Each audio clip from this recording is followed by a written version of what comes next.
C'est l'instant de l'actualité mondiale sur CamNews 24. À tous et à toutes, bienvenue à International. Nous vous proposons cette semaine un menu fort alléchant avec des sujets qui vont nous conduire au Mali pour parler de la paix dans le nord du pays. Aussi évoquerions-nous l'opération de traque des trafiquants en Méditerranée, récemment adoptée par l'Union européenne. Ces sujets et bien d'autres vont faire l'objet d'un décryptage, d'analyses et de commentaires par Ghislain Kougan, spécialiste des questions internationales. Bienvenue, Ghislain Kougan. Au plaisir, Donald. Merci une fois de plus, Ghislain, d'avoir accepté notre invitation. On va immédiatement aller du côté du Mali, comme je l'annonçais en titre tout à l'heure. La coalition des mouvements de la Zawad de CMA a définitivement signé l'accord de paix pour le nord du Mali. Un texte déjà validé le 15 mai dernier en l'absence des groupes rebelles armés représentés par la CMA. L'accord vise à instaurer une paix durable dans le nord du pays et à mettre fin au djihadisme. Regardons ce reportage et on en parle juste après. C'est un jour de fête, c'est un jour de victoire, c'est un jour historique pour le peuple malien. Après des mois de longues négociations, les signataires de la plateforme d'Alger ont enfin signé un accord de paix ici à Bamako. Nous regardons en ce moment solennel vers l'avenir avec une très grande confiance, grâce à la clairvoyance du chef de file de la médiation internationale. Je vais citer en l'occurrence la République algérienne démocratique et populaire. De son côté, Ramdallah Mamra a souligné que le 15 mai 2015 est un repère historique pour le peuple malien, pour l'Afrique, mais aussi pour l'ensemble de la communauté internationale. Le chemin ne s'arrête pas ici.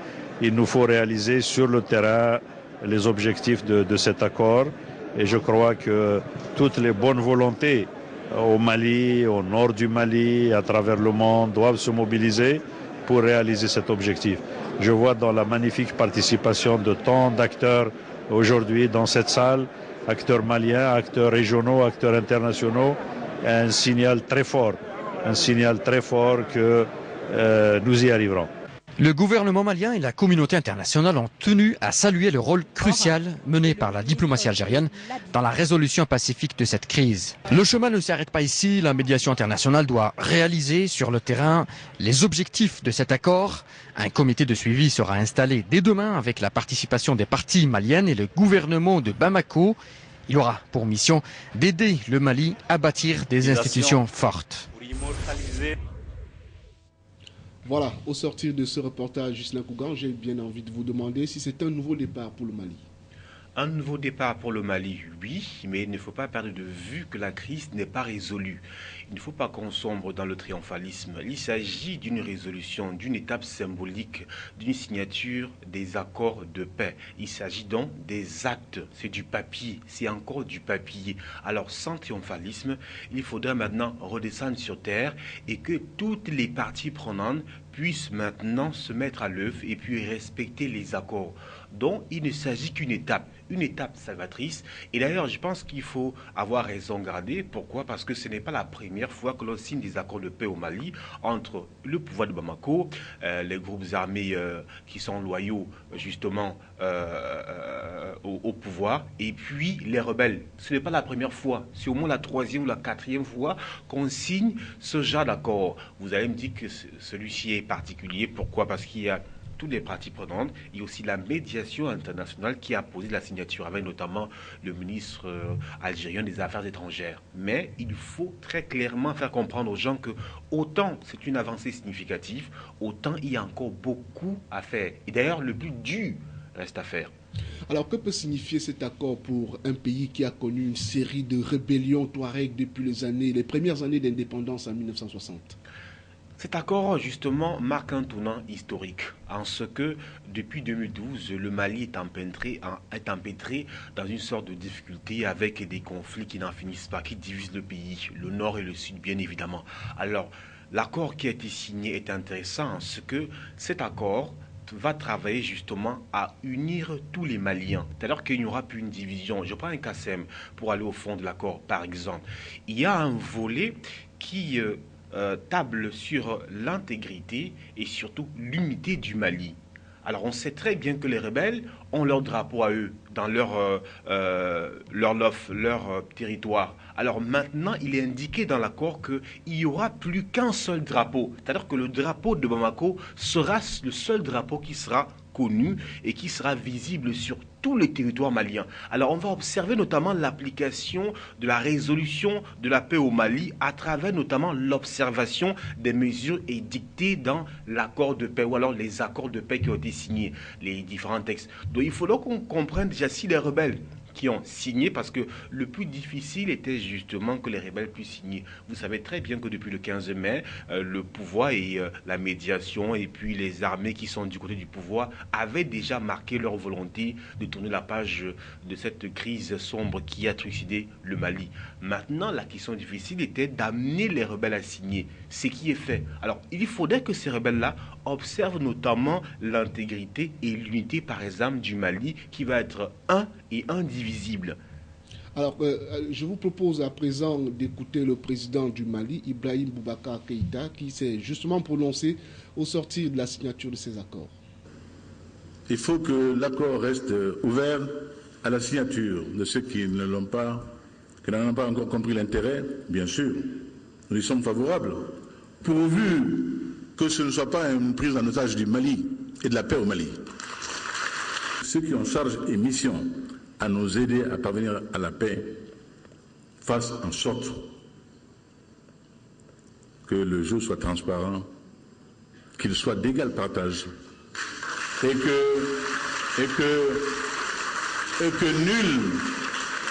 nul ne se méprenne et puisse prendre telle souplesse dans l'engagement, telle ouverture pour une faiblesse ou un encouragement à persister dans l'erreur. Voilà, Justin, comment analysez-vous le propos de d'Ibeka quand il déclare, je cite, « Pourvu que ce ne soit pas une prise d'otage du Mali et de la paix au Mali ». Comment réagissez-vous? Justement, je comprends très bien son inquiétude. En réalité, il est mesuré. Il veut dire aux uns et aux autres que vous qui avez signé, il ne faudrait pas que parce qu'on a signé un acte, que le Mali devienne ce que le Mali est devenu. C'est-à-dire que ces actes qui ont été signés ne soient pas suivis des résultats. Et je le comprends pourquoi, parce que les enjeux sont énormes. On va poursuivre dans le chapelet, notamment des enjeux. Il y a par exemple une présence davantage accrue des rebelles au sein de l'armée qui va être appelée à couvrir le territoire du nord du Mali. Ce qui est intéressant. Il y a par exemple un ensemble de mesures qui vont être prises pour éviter peut-être la prison à certains rebelles qui ont commis des crimes. Donc il s'agit ici de tourner un peu la page du passé. D'ailleurs, pour que les rebelles viennent, il y a certains qui ont vu leur mandat d'arrêt, par exemple, levé par le pouvoir de Bamako. Il y a aussi qu'aujourd'hui, il y aura un ensemble maintenant d'assemblées régionales où on votera directement les présidents et on demande maintenant qu'il faut qu'on puisse faire une sorte de rééquilibrage et que sur le plan des institutions nationale au Mali, qui est aussi une présence des rebelles. Vous comprenez qu'il s'agit d'une chose qui va être difficile à appliquer pour le pouvoir malien. Il ne s'agit pas simplement de venir signer les accords. C'est-à-dire qu'il faudrait que les rebelles soient davantage présents au sein de la vie de la nation. Pourquoi? Parce que ces rebelles, bon, pas rebelles, c'est vrai que le mot rebelle ici est un peu bizarre. Donc la rébellion, les Touaregs, pardon, prennent davantage de la place au sein de toutes les institutions. On parle de rééquilibrage, on parle de développement de toutes les régions, notamment le nord, Kidal, Gao et tout cela. Vous comprenez qu'il s'agit d'une situation difficile, mais pas impossible. Alors, comment est-ce que cet accord peut être appliqué sur le terrain, étant donné que vous évoquiez tout à l'heure le fait que ce ne soit encore que du papier. Alors, comment est-ce que cet accord peut être appliqué sur le terrain? Cet accord peut être appliqué sur le terrain à partir du moment où chaque partie prenante respecte simplement les textes. Il s'agit de quoi? J'ai dit, le premier élément sera de voir si les Touaregs acceptent justement d'enlever leur drapeau au profit du drapeau de Bamako pour que le Mali soit justement un et indivisible. Deuxièmement, il faudrait également que le pouvoir malien puisse intégrer les rebelles au sein des institutions nationales progressivement, de manière à ce que un citoyen du Nord se sente chez lui au Sud et vice-versa. Et cela va amener justement les Maliens qui ont fui les conflits à revenir au pays parce qu'il y aura la paix. Pourquoi les Maliens reviennent chez eux? Parce que dans les pays environnants, il y a beaucoup de Maliens qui ont fui le conflit. Alors, pour que ces Maliens reviennent, il faudrait qu'il y ait une paix stable, qui est une sorte d'avancée, une volonté de tous les Maliens, que ce soit le pouvoir et les rebelles, d'aller de l'avant. Et c'est pourquoi, justement, le rôle de la médiation internationale est intéressant. Mais je pense qu'ici, il ne faut pas simplement accompagner le gouvernement malien avec des papiers, il faut vraiment les fonds, il faut véritablement soutenir le Mali. Et l'Union africaine ici a un rôle intéressant à jouer. L'Union africaine et bien sûr la communauté internationale ont un rôle important à jouer. Pendant ce temps, on va se rendre en Angola, où la police a mené une opération musclée contre les jeunes opposants au régime. Elle a procédé à 13 interpellations à Luanda, accusant les activistes de préparer des actions visant à troubler l'ordre public. Parmi les personnes arrêtées figure un rappeur célèbre en Angola, lequel serait à l'origine des premières manifestations dans le pays en mars 2011.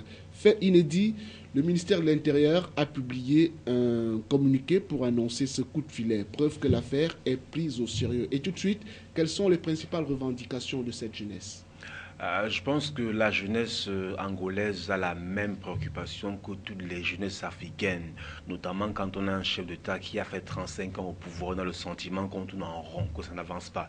Et la principale revendication, c'est notamment les conditions de vie difficiles. Et pourquoi? Parce que le climat qui prévaut maintenant, vous savez que l'Angola est un grand pays producteur de pétrole, très grand pays producteur du pétrole. Ça veut dire que la principale ressource de l'Angola, c'est le pétrole. Il se trouve qu'aujourd'hui, avec l'ambiance mondiale, il y a la chute des prix du pétrole, ce qui touche de plein fouet l'économie justement de l'Angola et créer notamment ce tollé des populations qui estiment qu'il n'y a pas suffisamment de justice sociale à travers la répartition justement de la manne pétrolière, parce que l'Angola est un grand puits de pétrole. Donc voilà un peu les revendications. Il s'agit notamment de la vie sociale des Angolais qui estiment qu'ils ne vivent pas suffisamment bien par rapport justement à la manne pétrolière que l'Angola produit. Et il y a également un autre aspect qu'il faut relever ici, c'est qu'il y a une sorte de spectre, une sorte de populisme, une sorte de comment on pourrait appeler ça, de transversalité finalement de ce qu'on voit partout. Justement, je voudrais qu'on embraye là-dessus. Après le Burkina Faso, donc, où l'ex-président Blaise Compaoré a été démis de ses fonctions de manière cavalière, on a l'impression que bon nombre de pays africains veulent suivre cet exemple. Est-ce que cela peut être considéré comme un modèle d'alternance à la tête d'un État? Est-ce que cela peut être considéré comme un modèle d'alternance par rapport aux résultats? Oui. Mais par rapport maintenant aux moyens, non. Parce on voit très bien que derrière, il y a des morts, il y a ceci, il y a cela. Mais si c'est le chemin emprunté par la plupart pour avoir la paix, et bien évidemment, et profiter notamment des retombées de la République, je pense que c'est un moyen difficile, mais qu'il faut bien évidemment emprunter comme chemin. Donc je pense qu'il y a cette façon maintenant, ce suivisme pas forcément rationnel et même raisonné, qui gagne de plus en plus l'Afrique, et on commence à voir, à dire, on peut également, que nous aussi nous pouvons, week-end, c'est-à-dire que si au Burkina Faso, le président avait, je crois, uniquement 27 ans au pouvoir. On a fait partie de ce président, et bien en Angola où il a 35 ans, mais les environnements ne sont pas les mêmes, les ambiances sont différentes. Et puis, je pense que le plus intéressant là-bas, c'est que le président angolais a voulu être préventif. C'est pourquoi il n'y a que 13 interpellations, ce n'est pas encore un grand mouvement. Mais lui, il a voulu justement, à travers cette arrestation, dire non, je ne veux pas de ça dans ce pays, et notamment à travers cet acte-là, donner un signal fort à sa jeunesse. On va s'intéresser au président peut-être dans la suite de nos échanges. Maintenant, la population est certes mécontente, mais il faut aussi relever, comme vous l'avez fait tout à l'heure, que le pays, grand producteur de pétrole, est en difficulté à cause de la chute du prix de l'or noir. À partir de là, le pouvoir ne pourrait-il pas bénéficier de circonstances atténuantes? Le pouvoir pourrait bénéficier des circonstances atténuantes. Oui, pour l'instant. Mais les gens diront, attends, ce n'est pas depuis qu'on connaît la chute des prix du pétrole. Il y a cela, je crois, 1 an ou quelques mois uniquement. Alors, l'Angola ne se découvre pas aujourd'hui grand producteur de pétrole. Alors, qu'est-ce qu'on a fait? Comment est-ce qu'on a géré les revenus du pétrole par le passé, donc durant ces 5 ou 10 dernières années? Donc, et en même temps, lorsqu'un pays produit du pétrole, le pétrole n'est pas la seule richesse pardonnez-moi, de l'Angola. Donc, il y a d'autres domaines qui ne sont pas suffisamment développés. Il y a une question qui revient. On a le sentiment que à partir du moment où un chef d'État qui a 35 ans au pouvoir, automatiquement, on pense qu'il ne travaille pas suffisamment, qu'il est fatigué, qu'il a, si on veut, suffisamment travaillé. Il est temps pour lui d'aller se reposer, c'est évident, et de passer justement le témoin à un autre qui viendra avec un sang beaucoup plus frais, avec une autre façon de voir le pouvoir, une autre façon de gouverner. Et vous savez, rien ne garantit que sur le continent africain, tous ceux qui veulent une alternance au pouvoir, l'alternance est automatiquement une bonne chose. Hein. Rien ne garantit que celui qui prendra le pouvoir fera mieux que celui qui était là. Mais au moins, on aura le sentiment de savoir que quelqu'un peut faire quelque chose. Pour comparer, il faut deux, monsieur Anizoua, pour savoir que pour choisir sa femme, par exemple, je ne dis pas que c'est le moins la voie à suivre, mais au moins, qu'on le veuille ou non, il faut un comparant, il faut comparer, il faut au moins deux pour dire, on a eu Paul Biya, on avait Aïdjo par exemple, et maintenant on peut estimer, porter un jugement. Mais quand quelqu'un naît aujourd'hui en Angola, comme j'ai pu lire certains témoignages, ils sont nés depuis 30 ans, certains 35 ans. Ils n'ont connu que José Eduardo dos Santos. Mais comment est-ce que vous voulez qu'ils pensent que si le président part, le pays pourrait tomber en vrille? Alors, intéressons-nous un peu au président angolais, José Eduardo dos Santos, qui veut donc éviter à tout prix des manifestations de jeunes qui pourraient séduire très largement. Sa réaction musclée montre-t-elle qu'il garde le contrôle de la situation ou bien cette réaction dévoile une certaine fébrilité? Les deux.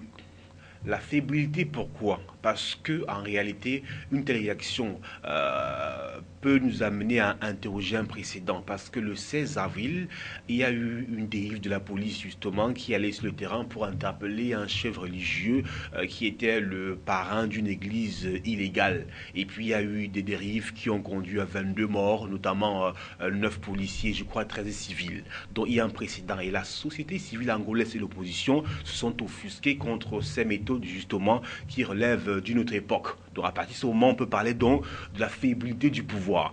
Maintenant, il s'agit d'un acte fort, de montrer que nous avons le pouvoir et nous n'allons pas tolérer une sorte de dérive.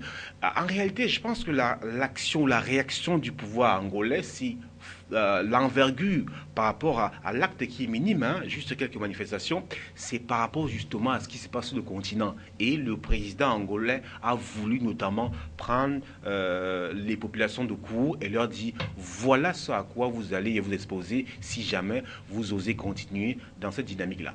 C'était donc là le sujet sur l'Angola avec l'arrestation de ces jeunes manifestants qui s'opposent au pouvoir angolais et qui réclament des conditions de vie meilleures. Rendons-nous dans un autre pays, mais restons en Afrique. Après s'être rendu à Ouagadougou le 19 juin dernier, le leader de l'UFDG, Cellou Dalein Diallo, annonce avoir noué une alliance politique avec Moussa Dadis Camara, leader des FPDD, Force patriotique pour la démocratie et le développement, dans l'optique de la présidentielle d'octobre 2015.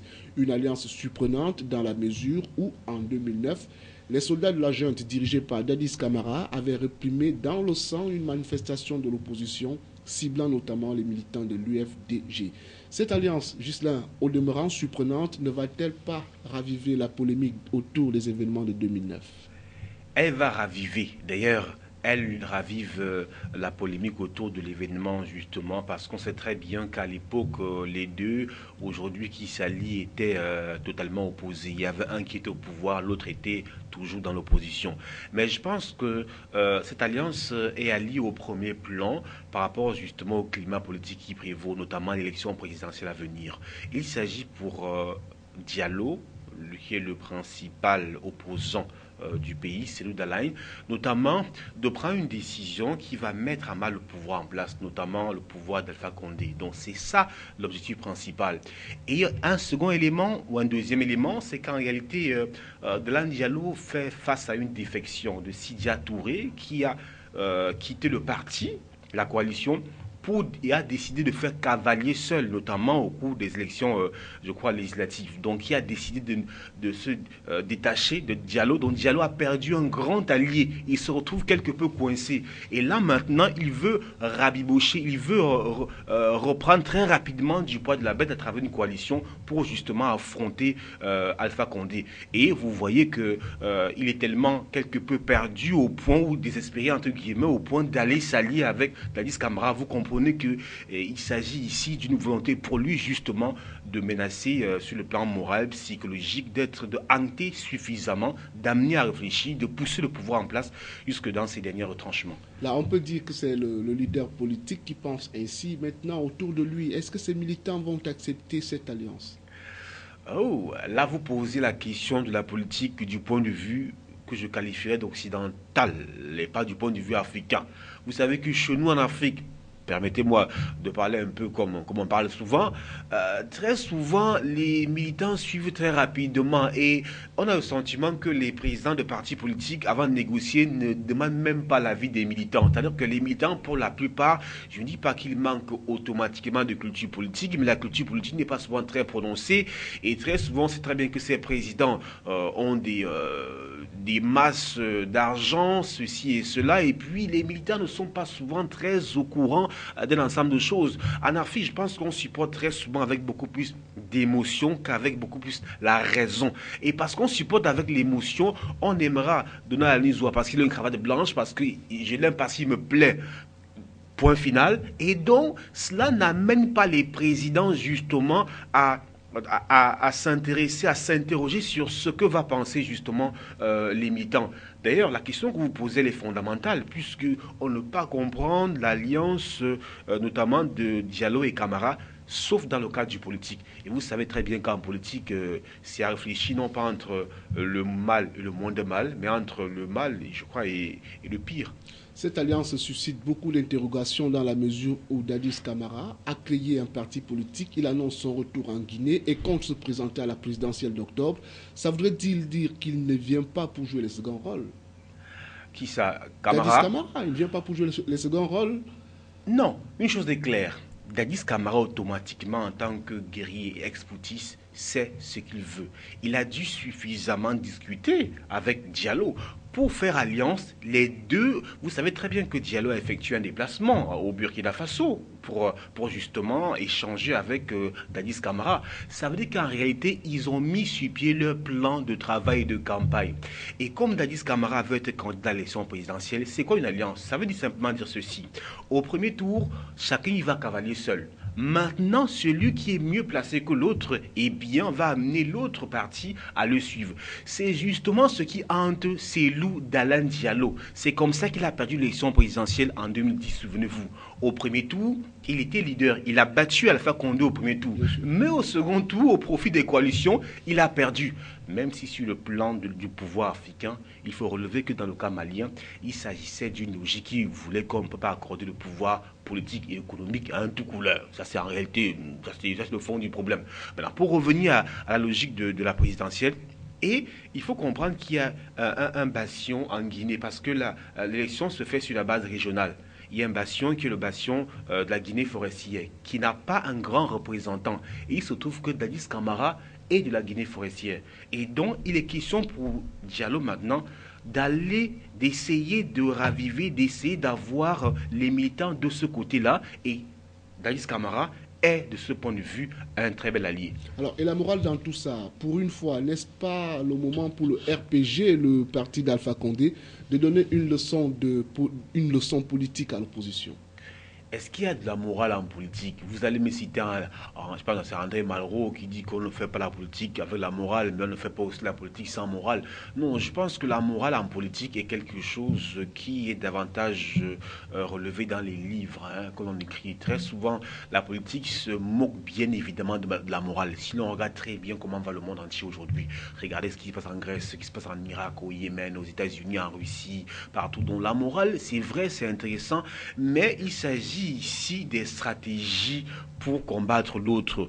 Et je ne vois vraiment pas en quoi on doit notamment convoquer l'argument moral ici, puisque Diallo fait part de ce que ce n'est pas à lui de juger Dadis Camara, c'est à la justice. Il me semble que celui qui est au pouvoir, c'est Alpha Condé. Et donc lui, on retourne la situation pour dire notamment il faut plutôt interroger Alpha Condé, qui lui également aujourd'hui conserve au sein de l'armée les militaires qui sont reconnus dans ce drame survenu notamment en 2009 en Guinée.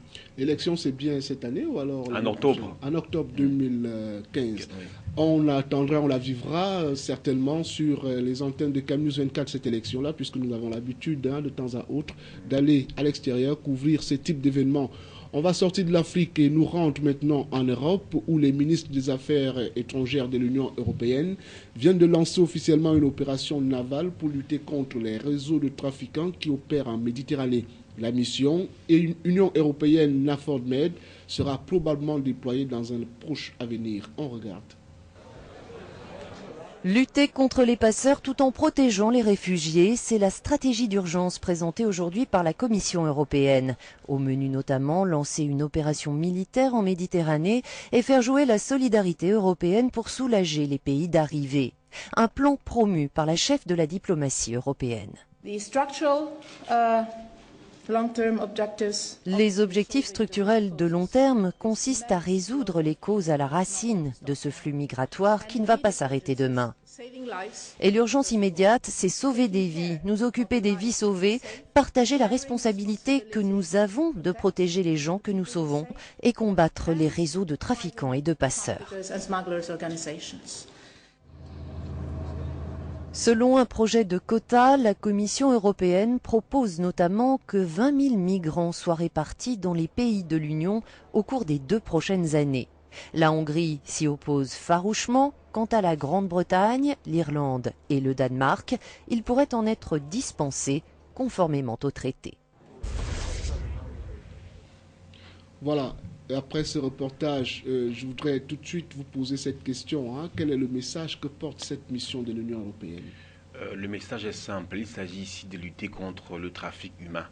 Le trafic humain, parce qu'on sait très bien que derrière ces transactions humaines, ces migrations que l'on voit, les Africains qui partent, les Syriens qui partent, il y a derrière des gros réseaux, des grands réseaux, des grandes organisations. D'ailleurs, j'ai eu à vivre un témoignage dans une chaîne européenne où il y avait une Camerounaise qui était allée comme ça et qui avait été achetée pour servir d'objet sexuel dans un ensemble de choses. Donc, il y a une grosse mafia derrière, trafic humain, et donc le rôle principal de cette mission mise sur pied par l'Union européenne, c'est justement de lutter contre le trafic d'êtres humains, notamment dans ses formes les plus inhumaines. Pour l'instant, cette opération va se limiter au contrôle, à la surveillance de la mer. Et que fait-on des autres points d'entrée qui pourraient servir au réseau des passeurs? Il n'y a pas que la mer. Je m'attendais bien évidemment à la question, mais si vous avez écouté le débat qui a précédé l'adoption de cette mesure à Bruxelles, vous comprenez que déjà la volonté de s'occuper du volet de la mer pèse tellement lourd sur les Européens au point où d'aucuns n'aimeraient pas aborder le sujet autrement. D'ailleurs, il faut comprendre que l'Espagne s'est totalement opposée notamment à une sorte de solidarité pour l'accueil des migrants en s'offusquant du caractère notamment obligatoire d'accorder des demandes d'asile justement aux migrants qui aimeraient justement venir dans le pays. Et la France également a contesté les modalités, notamment de répartition entre les différents pays, de crainte que justement cela devienne permanent. Donc vous comprenez que beaucoup de pays européens ne veulent justement pas de cette répartition parce que l'Union européenne au départ a tablé sur comment accueillir les migrants, comment repartir à travers les 28 pays par quota pour que ces pays-là puissent accueillir les migrants. Mais il y a des pays qui ne sont pas d'accord. Et l'Italie qui s'offusque, qui dit, vous qui vous opposez, moi qui reçois plus de 60 000 migrants par an, qu'est-ce que je vais dire? Donc c'est pour revenir, pour dire que le volet qui est intéressant, c'est le volet de la mer, et c'est un volet qui ne rencontre même déjà pas l'unanimité. Alors, M. Anouzoa a plus forte raison d'évoquer notre volet maritime, volet terrestre.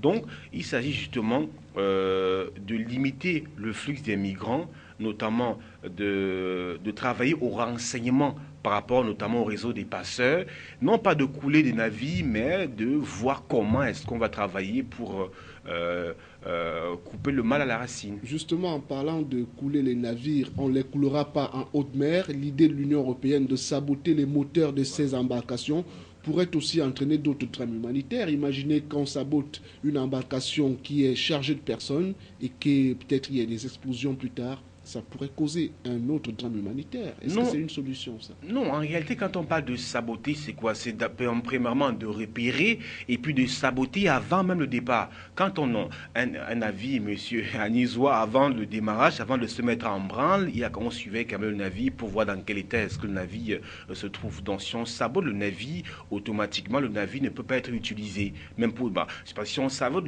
un navire, vous ne pouvez même pas le démarrer. À partir de ce moment donné, vous verrez qu'il y aura une réduction considérable, notamment de cette activité-là. Donc, il s'agit de cela concrètement maintenant.